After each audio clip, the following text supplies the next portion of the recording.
na 'to. Patuloy po kami, Panginoon, nagpapakumbaba sa harapan mo, humihingi po ng pagpapatawad, paglilinis, Panginoon, at higit sa lahat, nagpapasalamat po kami, Ama, sa kabutihan mo sa bawat isa sa amin, na tunay po, O Diyos, na ikaw ay laging nasa kaligitnaan namin. And we have to be grateful, Yes, Father Lord. God, sa Father, lahat ng ginagawa mo sa aming mga buhay. Instead to worry, Panginoon, Lord, we are warrior, Father God, na nagpapasalamat dahil alam namin that you are unstoppable God, you are unchangeable God, Panginoon, na hindi nagbabago. Sabi mo nga, Panginoon, sa iyong salita, Ama, na ikaw ang source ng lahat. Hindi ka lang, Panginoon, creator. You are the sustainer of life. Kaya, Father, you are our life, Panginoon, at ikaw ang way. Ama, kaya ngayong oras na to, Panginoon, hayaan mo, Panginoon, na kami po ay matuto, mag-aral, Panginoon, patuloy mo kaming i-rebuke, i-correct sa aming mga maling way, Panginoon, ng paglilingkod sa iyo. At patuloy mo kaming i-sustain, Panginoon, ng wisdom, knowledge, and understanding, Ama, upang magkaroon kami ng malalim pang pagkakilala sa iyo, Panginoon. This life is a long journey, Father God. Kaya naman, bilang born again, Panginoon, Lord, maraming salamat for all things are new. At lahat, Panginoon, ng old is gone, Panginoon, because of you, Father God. Thank you for your grace. Thank you for your mercy. Thank you for your goodness, Father God. Thank you for you are our Father, Ama. Salamat po, O Diyos. Sa iyo po ang aming papuri, ang lahat ng pagsamba na ginagawa namin, Panginoon, at ang lahat, Panginoon, ng kaluwalhatian ay tanggapin mo. Gamitin mo lang ako at kasangkapanin mo, Ama, sa paghahayag ng salita ngayong oras na to upang maitaas ang pangalan mo. Parangalan mo ang iyong anak na si Yesu Kristo sa pamamagitan ng aking buhay, Ama. Sa ngalan ng Ama, Anak, at Espiritu Santo. Amen. So tayo po'y dumako. Ano ko sa ating topic ngayong araw na to? Si Ate Rose. Yes. Ayan. So, ang topic po natin na pag-aaralan ngayon is about sa ano po,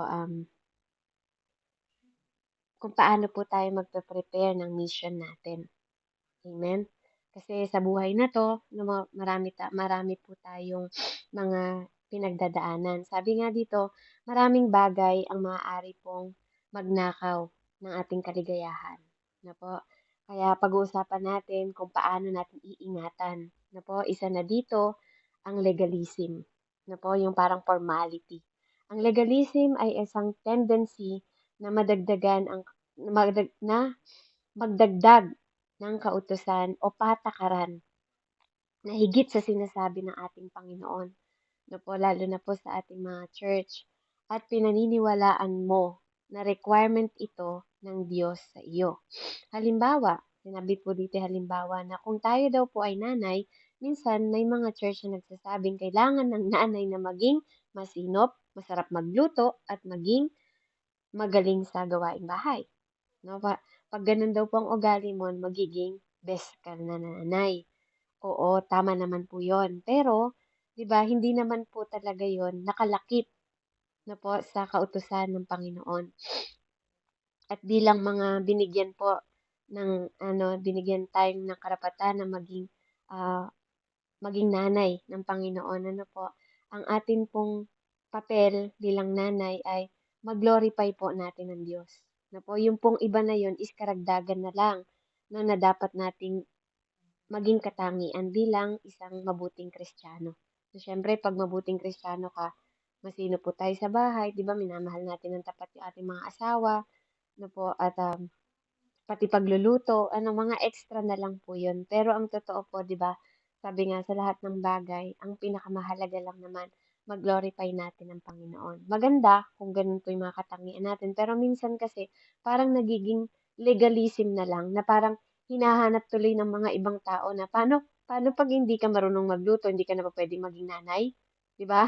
Paano kung hindi ka, pero ano ka naman, enhance ka naman sa pag-aalaga, di ba po? Hindi ka na ba pwedeng maging nanay dahil sa mga qualification na dinadagdag ng ibang tao or ng halimbawa sa church or sa kahit ano pang ano, 'di ba? Bagay dito sa mundong ito. Nagiging legalism siya.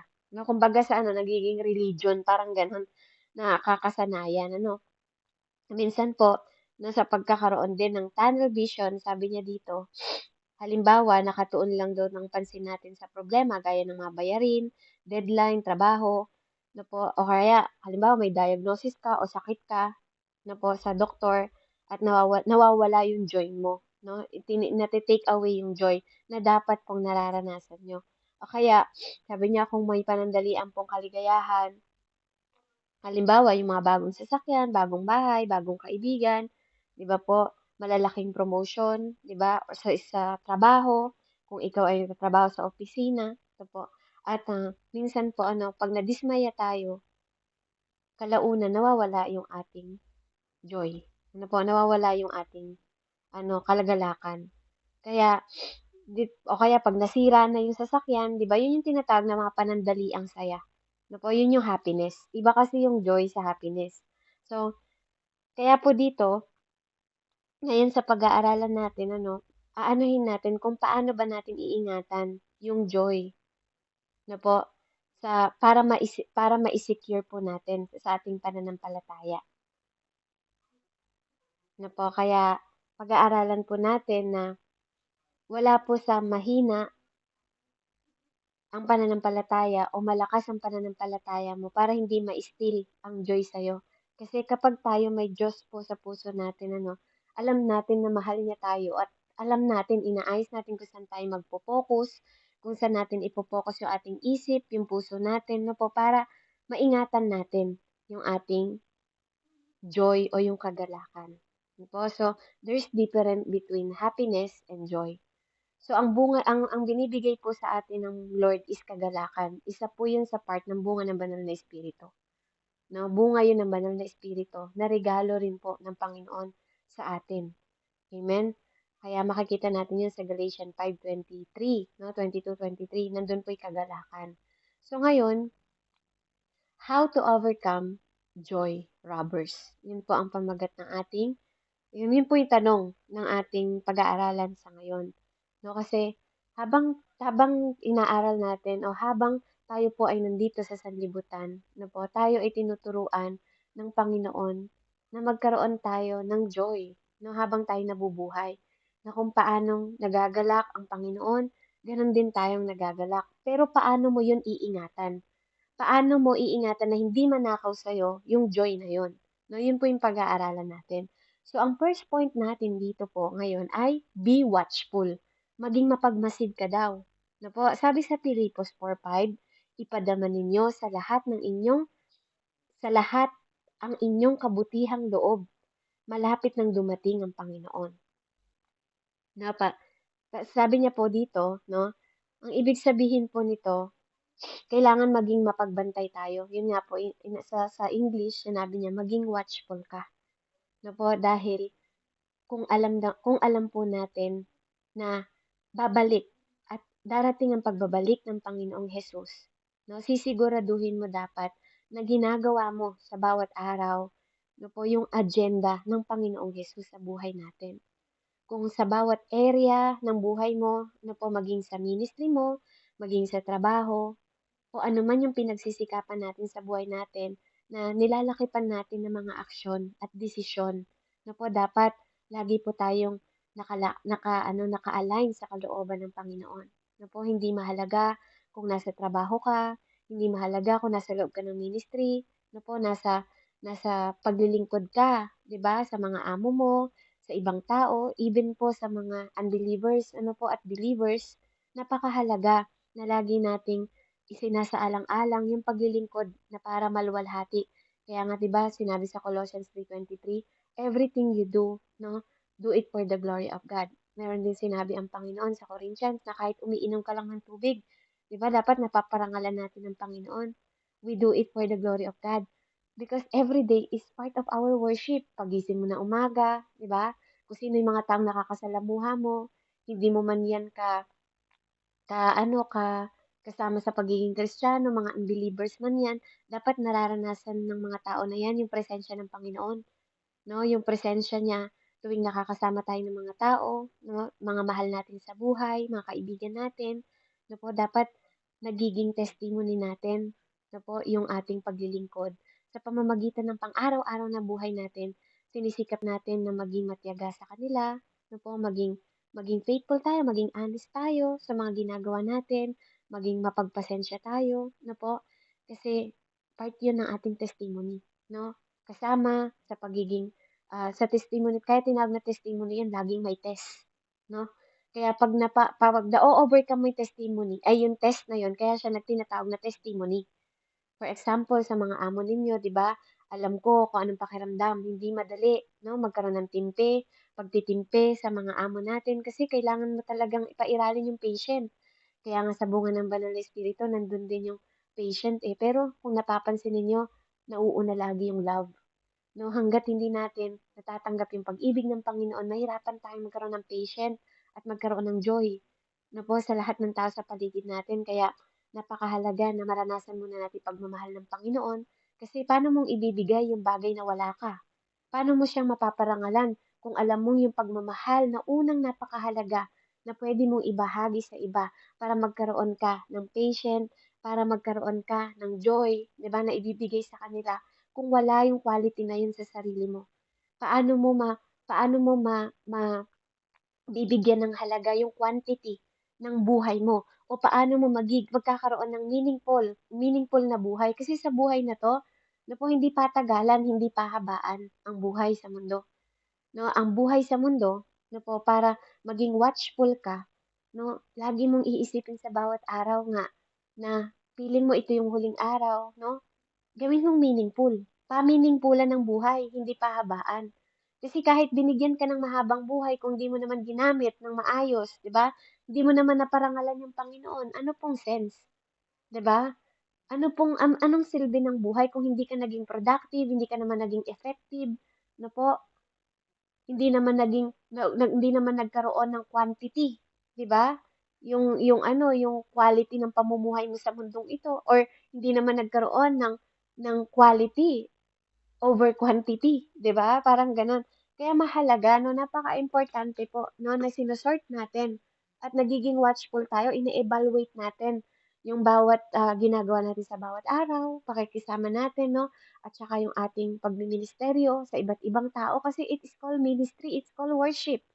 'No, nakakapag-concentrate ba tayo sa paggawa ng pagbibigay ng glory sa Panginoon sa bawat araw? Kailangan lagi nating nape-press on 'yun 'no, lagi nating natutungtungan yung level na lagi nating mag-glorify ang Panginoon sa buhay natin sa lahat ng pagkakataon.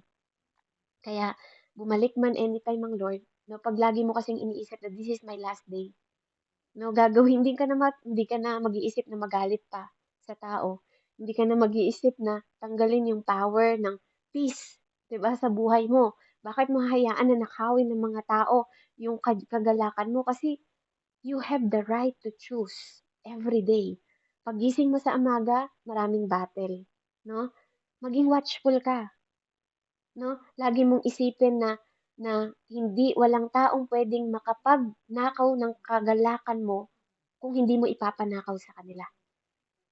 Kaya napakahalaga nun. Kasi ikaw ang mamimili nun, hindi ibang tao ang mamimili kung gusto mong maging masaya ngayong araw na 'to. Ikaw yon, 'di ba? Choice after choice. 'Pag pinili mo magkaroon ng kagalakan ngayong araw na 'to, 'di ba? Yung next nun, 'di ba? Mamimili ka ulit kasi maraming mamumwisit sa'yo, maraming mang-iinis sa'yo, 'di ba? Maraming mga bagay na gagawin yung ibang tao sa'yo o yung kalaban sa'yo para mainis ka. You always need to choose to be watchful and choose to have joy. Kasi you have the power to keep the joy in your life. No, kaya nga minsan 'pag iniisip mo na mainis ka, 'di ba? At nainis ka buong araw, mainis ka. Pag pinili mo magalit, buong araw magagalit ka. So you have the power to have decision. Kaya kung magkakaroon ka na lang din naman ng decision para sa sarili mo, sa lahat ng trial na nararanasan mo, amen? Sa bawat oras ng buhay mo, 'di ba? Para hindi ka maligaw, piliin mo laging mapagmasid, na mapagbantay ka, na 'wag mong hahayaan na i-steal nila yung joy sa'yo. Kasi si God ang nagbigay ng joy na yun.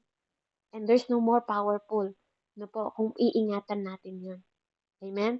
So, ang tanong dito, anong mga pagbabago ang kailangan mong gawin sa iyong pamilya, sa iyong trabaho, sa iyong ministeryo, upang masiguro mo na ang iyong mga kilos ay naka-align sa kalooban ng Diyos bilang paghahanda sa kanyang pagbabalik. Na po, ang second point natin after ng be watchful, trust instead of worry. Philippians 4:6, huwag kayong mabalisa tungkol sa anumang bagay, sabi niya, di ba? Bagkus hingin ninyo, di ba sabi niya? Pero ang pinaka-verse lang hinati siya, hinimay siya. Huwag kayong mabalisa tungkol sa anumang bagay. No, pag sinabing anumang bagay, no po, lahat ng bagay, di ba? Ayon sa talatang yon, huwag tayong mabalisa. No, do not worry, sabi niya sa English. Ito po ay hindi option. No po, ito ay command. No, hindi ka pinapipili. Kinokomandan tayo ng Diyos na, anak, parang sinasabi niya gano'n, do not worry, di ba? It is a command, no? Bakit po inuutos sa atin to ng Panginoon na huwag tayong mag-alala? Kasi, kasi po, alam ng Panginoon na siya ay tumatayo bilang magulang natin, bilang tatay natin sa langit, no? So kung ikaw is isang mananampalataya na, kasi ang pinag-uusapan dito, tayo po ay mananampalataya na, kaya itong salita na to ay pinatutungkulan sa iyo at sa akin, no? Kaya kung ikaw ay anak na ng Diyos at tinuturing mo siyang Ama sa langit, no po, ibig sabihin, si God na yung in charge. Na po, sa sambayanan mo, sa buhay mo, sa mga anak mo, sa trabaho mo, sa ministeryo mo. Na po, ipagkatiwala mo sa Kanya. Kasi yung tatay na yung in charge. Kaya ka minsan nag-aalala kasi bakit? Kinokontrol mo. Ikaw yung feeling mo may kontrolado sa lahat ng bagay, kontrolado mo yung mga ugali ng mga tao, feeling mo kontrolado mo yung ugali ng anak mo, kaya minsan nahirapan ka. Kaya ka nagwo-worry. No, kasi hindi mo pinagkakatiwala sa Panginoon. Kapag ikaw, 'di ba? Kapag ikaw nanay ka ngayon, 'di ba? Yung mga anak mo may tiwala sa iyo. Pag sinabi mo na uwi ka ng ganito, 'di ba umaasa sila? Andun pag-asa nila kasi nagtitiwala sila sa iyo kasi nanay ka nila at tatay ka nila. Amen? Kasi alam nilang anak mo sila. Pag sinabi mong ibili ka nila ng ganito, ibibili mo sila ng ganito, nagtitiwala sila sa iyo kapag sa salita mo. Kasi nanay ka nila, hindi ka basta-basta sinong tao. Ganon din sa Diyos. Na po, dahil siya yung tatay natin sa langit, pag sinabi niya na huwag kang mag-alala, huwag kang mag-alala. Na po, ikaw ang anak. No, ikaw yung tatay, yung anak ng Diyos, hindi ka dito magulang. Kaya ibigay mo yung karapatan na yun sa Panginoon, ibigay mo yung kapangyarihan na yun sa Panginoon, na maging anak ka, no, ng tatay natin sa langit. Para yung mga responsibilidad ng pag-aalala, hindi yung trabaho ng anak, trabaho yun ng magulang. Na po, katulad ikaw bilang nanay, yung tuition fee, hindi yun inaalala ng anak. Dapat ikaw nag-aalala nun kasi responsibilidad mo yun bilang magulang. So may part ng panahon na responsibilidad ng nanay, 'di ba? Ang anak, 'di ba po? Kaya nga, 'di ba minsan may kasulatan din nung bata ka pa, 'di ba binibihisan kita, 'di ba? Tapos nung matanda ka na, 'di ba ikaw na nagbibihis sa sarili mo? Sabi niya, 'di ba? Kasi nagkakaroon ka na ng maturity. Ganon din po sa Diyos. Ano po, hangga't ikaw, 'di ba po, ay bata, hangga't ikaw ay nandun sa immaturity, 'di ba? At saka hindi ka pa nagma-mature, nagle-level up ang andun ang Panginoon lagi. And even, even sa lahat ng journey natin, nandun ang Panginoon. Hindi siya katulad ng may limitasyon, no? Kaya nga, even ang love ng Panginoon is unlimited, unconditional. No, minsan nasasaktan natin yung Panginoon. No, minsan naging mas magaling tayo sa Kanya. Minsan nagiging driver tayo imbis na ibigay natin sa Kanya yung manubela. No, kaya lahat ng bagay inaalala natin. Inilalagay natin sa shoulder natin. Lahat ng mga bagay. Kaya minsan, minsan napapatunayan mo na lang na hindi pala ikaw yung God, hindi pala ikaw yung tatay. No, na imbis na hingin mo sa Kanya para wag kang mabilisa, tinatry mong kontrolin lahat ng bagay, kaya ka nag-aalala. No, kaya kapag nag-aalala ka sa mga pangangailangan mo, inaagaw mo yung pagiging tatay niya sa'yo. 'Di ba? Parang iniisip mo na lahat ng bagay nakasalalay sa lakas mo, sa galing mo, 'di ba? Sa lahat ng pangangailangan mo, 'di ba? Na hindi mo siya kailangan. Kaya nga napakahalaga ng submit lahat, i-commit natin sa Panginoon lahat ng ginagawa natin. I-trust natin sa Kanya. Sabi nga niya, do not lean on your own understanding. Minsan kasi naniniwala na lang tayo pag hindi na natin kayang kontrolin yung mga bagay. Na po, katulad ng mga sitwasyon na bagyo, 'di ba? Nag-aalala ka, oh, may bagyong darating. Ano bang kaya mong gawin sa bagyo? Hindi mo naman kayang kontrolin 'yun eh, wala 'yun sa kamay mo.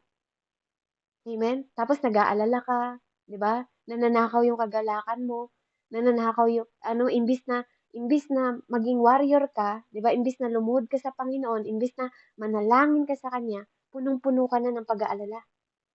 Kaya nga sabi na ba ng Panginoon sa salita niya sa Matthew, kung kaya mong dugtungan yung buhay mo ng 1 oras sa pag-aalala, sige mag-alala ka. 'Di ba? Pero hindi eh. Hindi natin kayang dugtungan. 'Di ba? Katulad ng mga ano, o bagyo, darating yung bagyo, nasa Pilipinas yung mga pamilya mo, ano magagawa mo? Kahit pa nandun ka sa Pilipinas, tapos may bagyo, may lindol, anong kaya mong gawin? 'Di ba? Hindi mo kayang kontrolin yung lindol at bagyo. Pero dahil sa pag-aaral natin ng salita ng Panginoon, no, pag nakikita natin yung mga kwento ng how Jesus Christ calmed the storm, di ba? Dahil lang sa salita ng Lord na tigil, sabi niya sa hangin, malakas na hangin, tigil, sabi niya sa ulan, di ba? Nawawala. At kung tayo ay may pananampalataya, kahit hindi natin nakikita, naniniwala tayo na may kayang gawin ng Diyos sa buhay natin. Hindi siya nalilimitahan ng distansya because we believe that He is God who is sovereign. Diba?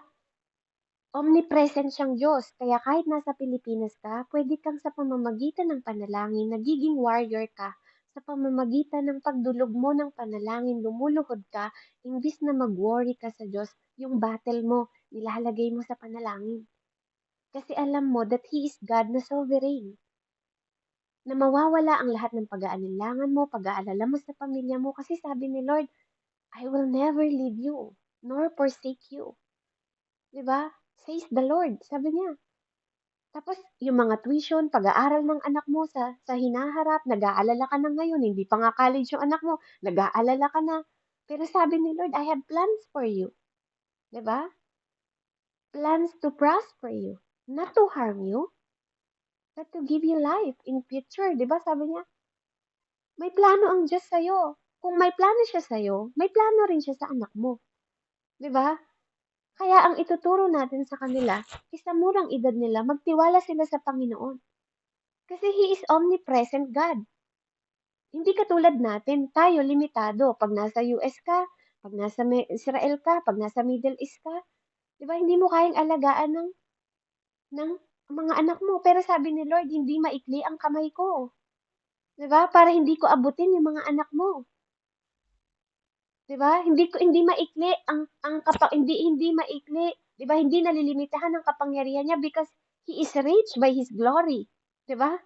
And riches siya, 'di ba? Lahat, all your needs I will supply, sabi nga ng Panginoon eh, all your needs. Hindi ba alam ng Lord na kailangan ng anak mo ng divine protection? Kaya nga siya tinawag na ano eh, 'di ba? Na Jehovah, 'di ba? Almighty God. Hindi ba alam ng Diyos na kailangan ng kagalingan ng anak mo? Do you think sorpresa ba sa Diyos kapag nagkakasakit ang mga mahal natin sa buhay o even ikaw? Do you think sorpresa sa Diyos na may sakit ka o yung mga mahal mo sa buhay para hindi niya maabot ang kagalingan kaya siya tinawag na Jehovah Rapha? Diba? Because He is a God ng kagalingan. Kapag may kailangan kang provision, 'di ba, o pangangailangan sa pera imbis na mag-alala ka, hindi ba alam ng Diyos, 'di ba, na kailangan ng pamilya mo ng pang-araw-araw na kakainin sa lamesa? 'Di ba? Kasi God is not a liar. No, hindi siya tatawagin na Jehovah Jireh kung hindi siya nagpo-provide. Hindi rin siya tatawagin na life sustainer, 'di ba, kung hindi siya nagso-sustain. Hindi rin siya tatawagin na bread of life, 'di ba, kung nagpapabaya siyang ama na magugutuman yung mga anak mo o mahal sa buhay. Hindi rin siya tatawagin na water, 'di ba? Na iniinom para hindi na mauhaw. Kung sino man ang lalapit sa kanya, nahihingi ng tinapay at tubig. Hindi na kailanman mauuhaw. Sabi niya, what to worry? Ano yung dapat nating i-worry kung meron kang tatay sa langit na nagsusustain? 'Di ba? Anong dapat mong i-worry? Even in eternal life, sabi niya, He is the everlasting God and eternal God, di ba? Kaya nga siya yung nagbibigay ng eternal life. No, kasi hindi pwedeng maging eternal, di ba, yung mga tao kung hindi sila ang nagpo-provide ng eternal life. But God is life. Sabi nga eh, God is the way. God is the truth. Yun yung katotohanan na dapat nating isipin na po, lagi sa ating buhay para hindi manakaw na po yung ating joy, 'di ba? Because of worrying. Kaya nga mo siya tinawag na shepherd because you lack nothing. If you have Jesus, you have everything. You are my shepherd. I lack nothing. Sabi nga, di ba? Kaya nga, dinideclare natin yun sa Psalm 23, di ba? Na kahit lumakad tayo sa kadiliman, na kahit lumakad tayo sa kamatayan, di ba? He will take away you to the darkness because why? He is the great light. Amen? He conquered death. Kaya tayo tinawag na conqueror. Kaya napakahalaga ng mga pag-aaral natin. Na po, napakahalaga ng pag-aaral natin na ganito na nagsasama-sama tayo. To know Him better. To know Jesus deeper. Kaya nga sabi, magpa-rooted ka sa salita. Kasi ang salita ay Diyos. Kapag ang pundasyon mo ay wala sa salita ng Panginoon, because word itself is God. It's Jesus. Di ba? Kaya nga, wag mong isipin na nakatayo ka na, baka matumba ka. Sabi, kapag hindi si Lord ang tungtungan mo, ang batong sandigan mo, tutumba ka talaga. And you have to worry that, di ba? Pag hindi si Lord, ang source ng foundation mo, you have to worry. Because apart from God, you are nothing. Amen? Kaya purihin po ang Panginoon dahil doon. Ano po? And sabi niya dito, kaya ang tanong niya dito, ano, paano mo maisasagawa ang pagbitaw ng iyong mga alalahanin sa Diyos sa halip na hayaan itong humadlang sa iyo? Kaya napakahalaga po, ano, ng pag-ibig ng Panginoon kapag alam natin na tayo ay anak. Iba kasi yung sitwasyon kapag tumatayo kang anak eh. Ano po? Kaya yung worry is like a rocking chair, sabi ganun. It gives you something to do but never get you anywhere. Para daw tumba-tumba. No, alala ka lang ng alala, sige duyan ka ng duyan sa pag-aalala pero walang nagagawa. No, kaya dapat ma-filled tayo ng salita, ng Word of God, ng mga promises ni Lord. No, palitan natin yung problema ng promises. Yun po yung pinaka-effective. Na para sa akin, ako po, yun ang natutunan ko. Sa paglilingkod sa Diyos, I pray big. Kasi alam ko na mas malaki siya. Mas may magagawa siya, mas mataas ang karunungan niya, mas mataas ang kaparaanan niya. Kaya nawawala sa akin yung worry. Instead, ikinikip ko yung mga promises ng Lord na Diyos siyang tapat. And last po, engage in constant prayer. Sabi niya sa kasunod ng Philippians 4:6, huwag kayong mabalisa tungkol sa anumang bagay. Sa halip, hingin ninyo sa inyong Diyos ang lahat ng inyong kailangan sa pamamagitan ng panalangin na may pasasalamat. Hingin ninyo. Ask. Diba? All your needs. Sabi niya. Kaya po, doon, kapag nag-a-ask ka, no? Kapag nagsasubmit ka ng prayer request, ibig sabihin nagtitiwala ka. Nagtitiwala ka sa Kanya. Sa pamamagitan niya, alam mo na lahat ng hingin mo sa Kanya, na po, hindi sa ibang tao, kundi kay God. Na po, kasi ipapakita niya sa atin na po na tayo noon, nung wala tayo sa pananampalataya, sa tao tayo umaasa. Sa asawa natin, sa magulang natin, di ba?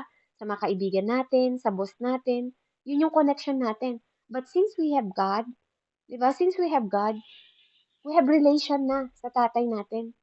Na po, we have relation to the Lord. Kaya, sabi niya, hingin ninyo ng may pasasalamat. Di ba? Maging grateful tayo sa lahat ng bagay. Na po, you don't have to worry. No, instead, you have to ask and pray for it. Kasi alam natin that God, that Jesus is the source for everything. So we need to be grateful. At hindi pwedeng magsinungaling ang Diyos. Na po?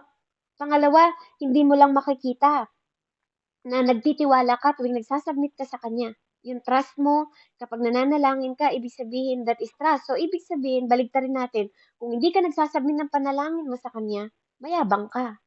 'Di ba? Nagyayabang ka sa Diyos tuwing hindi ka nananalangin, tuwing umaga, 'di ba, na parang sinasabi mo hindi mo na kailangan ng Panginoon. Kaya nga ang taong hindi nananalangin, nagyayabang sa Diyos. No, kaya mahalaga yung pagtitiwala, ano po, sa pamamagitan ng paghiling mo sa Kanya, ano po, yung mga hihilingin mo sa Kanya, yung mga hihingin mo, pasalamatan mo na. Ibig sabihin, inaangkin mo na. That is faith. 'Di ba? There is a substance na hindi mo nakikita, pero you have hope. 'Di ba? That is the meaning of faith. Mababasa niyo sa Hebrew 11:1, 'di ba? It is the things that you hope for. Kasi alam mo na kahit di mo nakikita yon dahil nagtitiwala ka at naniniwala ka na siya ay Diyos, 'di ba? Alam mo na magaganap yon. 'Di ba? Kung ang tingin mo parang hindi naman tama yung ganito, ito yung hiniling ko sa Lord, ba't ito yung nangyari? Pero 'di ba, lahat kung babalikan mo lahat na nangyari sa'yo, minsan makikita mo na lang, kaya pala gano'n yung ginawa mo Lord, kasi ito pala yung mangyayari. 'Di ba? Maaaring nakikita ng mata mo parang hindi naman maganda, 'di ba? Pero ang totoo, makakabuti para sa'yo. For example na lang po ano, i-example ko lang, yung pagpapapako ni Jesus Christ sa krus. Parang hindi maganda, 'di ba? Mamamatay siya, eh, 'di ba? Mamamatay si Lord. Hinagupit siya, 'di ba? Parang walang pag-asa kasi mamamatay. Pero dahil iba yung kaparaanan ng Diyos sa kaparaanan mo, hindi mo alam na ginawa niya yon, 'di ba? Yung pag-aalay ng buhay niya, walang nagsabi sa kanyang ialay niya yung buhay niya, 'di ba? Walang nagsabi sa kahit sinong tao na nagsabi na magpakamatay ka para sa amin, hindi. He offered his life. Kahit pangit sa mata mo yung ginawa niya, 'di ba? Nagpapako siya sa krus para maranasan natin yon. Hanggang ngayon, inabot tayo ng kamatayan na yon. Kaya tayo may pag-asa. Kaya tayo may kaligtasan. Napangit man yung ginawa, no, ng Panginoon dahil namatay siya. Pero hanggang ngayon, tinatamasa natin yung grace na yon because of God. 'Di ba? Kaya nga, kung mapapansin ninyo, parang ang sinasabi ni Lord sa bandang dulo nung sinabi niya na, patawarin mo sila dahil di nila alam yung ginagawa nila. Bakit kaya ganun yung dasal ni Lord? Ako nagtanong din ako sa sarili ko, eh. 'Di ba? Dahil ba Lord, kasi pinatay ka nila? Pero kung hindi ka naman nila pinatay, paano kaming maaabot ng eternal life? 'Di ba? Kaya na-realize ko, iba pala, no? Parang sa malalim na pang-unawa, iba yung sinasabi ni God sa akin. Parang ang sinasabi niya sa akin na, patawarin mo sila kasi hindi nila alam yung ginagawa nila. Kumbaga, parang si Steven, wag mo silang singilin sa kamatayan ko kasi kung hindi ako mamamatay, ito yung kalooban mo, Ama. 'Di ba? Bilang Ama sa langit, kalooban ng Diyos Ama na mamatay yung anak niya, inoffer niya. 'Di ba? Intentional. Parang sabi ni Lord, wag nilang sisihin yung sarili nila, Ama, wag mo silang sisingilin sa kamatayan ko kasi ito yung plano natin eh. Kailangan kong mamatay. 'Di ba? Para matubos ko silang lahat. Para magkaroon sila ng kaligtasan. Amen? Kaya nanalangin si God. Sinabit niya sa Diyos, Ama.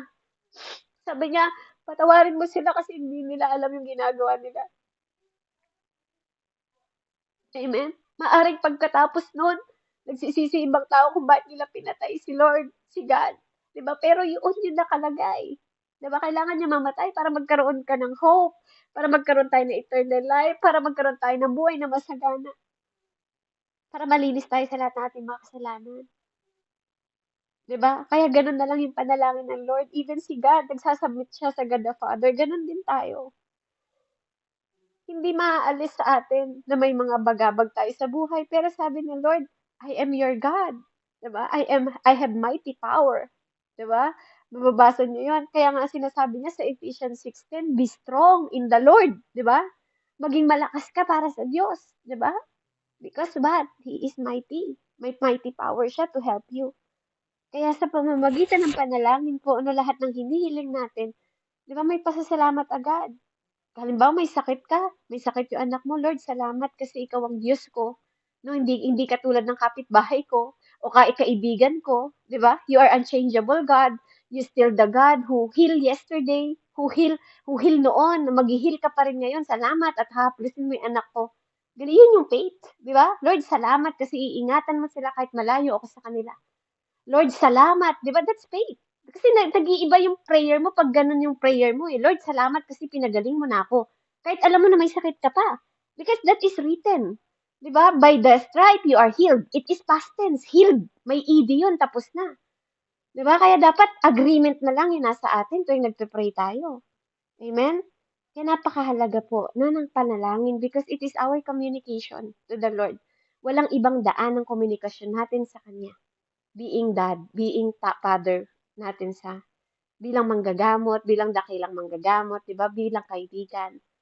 Amen? Kaya purihin ng Panginoon, ano po, engage in constant prayer. Kasi kung ginagawa ni Lord na manalangin noon, tayo din, kailangan nating gawin. Amen? Kaya purihin po ang Panginoon. Kaya para patuloy po tayong maging faithful sa Lord. Na po na siya ay sumasagot sa lahat ng kahilingan natin, hindi bingi ang Diyos, hindi siya bulag, para hindi makita. Kailangan din po natin magkaroon ng katapatan na po sa ating Panginoon. Sabi nga niya, hindi niya dinidenied lahat ng mga righteous. Amen. Nakikinig siya sa mga panalangin. Kaya sabi sa question, paano nakakatulong ang pag-aalala sa katapat ng Diyos na nakaraan upang magtiwala ka sa Kanya para sa hinaharap? Ano ang nais mong ipagkatiwala sa Diyos sa area ng mga pagbabahagi ng mabubuting balita at paggawa ng alagad? Amen? Kaya purihin po ang Panginoon. Ano po? Kaya nga dito minsan sinasabi niya, sabi po ni E.M. Bound dito, what the church need today is not more machinery, sabi niya. Ay, machinery, sabi niya. Machinery ang need po. Or better, not new organization or noble method, but men whom the Holy Ghost can use. Men of prayer and men of mighty in prayer. Na po, hindi mga bagong rules o legalism ang kailangan ng church ngayon. Na po, kasi noon, ang mga pinipili ng Panginoon, yung filled ng Holy Spirit. Di ba? Sa Acts, pumili sila, o pumili kayo ng 7 na yung filled ng Holy Spirit. Hindi yung filled ng puro rules na yung dinadagdag na lang, 'di ba? Nagiging legalism na lang. Kaya tingnan niyo yung mga Pariseo noon, 'di ba? Nire-rebuke sila ni Jesus. Kasi ang dami nilang mga protocol, ang dami nilang ano na hindi naman 'yun ang mahalaga. 'Di ba? Hindi naman 'yun ang inaano ng Panginoon. Kasi kulang ng kaunawaan. Kaya napakahalaga po sa atin ngayon sa hinaharap sa realidad na po. Huwag tayong maging katulad nilang legalism, mga religious. Ang kailangan natin is relation. No, yung pour tayo ng Holy Spirit. Kapag ikaw ay filled ng Holy Spirit, ikaw din ay filled ng love ng Lord. Filled ka ng prutas ng banal na espiritu. Kaya nga makikita natin 'yon sa ginagawa nila. No, sa even sa mga church natin kapatiran, nakikita mo 'yung bunga ng banal na espiritu. Mga palatandaan na sila ay hinirang ng Panginoon. Amen. Kaya purihin po ang Lord. And to God be the glory. Let's pray. Heavenly Father, we thank you, Father God, for you are our God na nagpo-protect ng aming joy. And thank you, Father God, na tinuturuan mo kami to to what to be watchful, Father God. At i-submit namin, di kami mag-worry, kundi maging warrior kami, Panginoon, and it-engage namin in constant prayer and perseverance, Father God, na lagi namin tatandaan na magpakatatag kami dahil alam namin na may Diyos na nag-aalalay sa amin, nagko-comfort sa amin, tumutulong sa amin, at sabi mo nga sa pangako mo sa amin, nobody can snatch us in your hand. Sa hand ni Father God at sa hand mo. Kaya Lord, we ask instead of worrying, Panginoon, we submit our prayer to you instead of worrying to all things because we know that you are our shepherd, we lack nothing. We know that you are Jesus who have source for everything. We know that you give life, you are the creator, and you sustain our life, Father God. And we thank you, Father, that you are our Father in heaven. Salamat po, Panginoon, sa oras na to. Purihin ka, dakilain ka, luwalhatiin ka sa pinakamataas na paglulhati, Ama, sa ngalan ng Ama, Anak, at Espiritu Santo. Amen and amen. Glory to God po and God bless po sa bawat isa. Amen. Thank you. Purihin ng Panginoon. Thank you, Sis Ben, no? Sa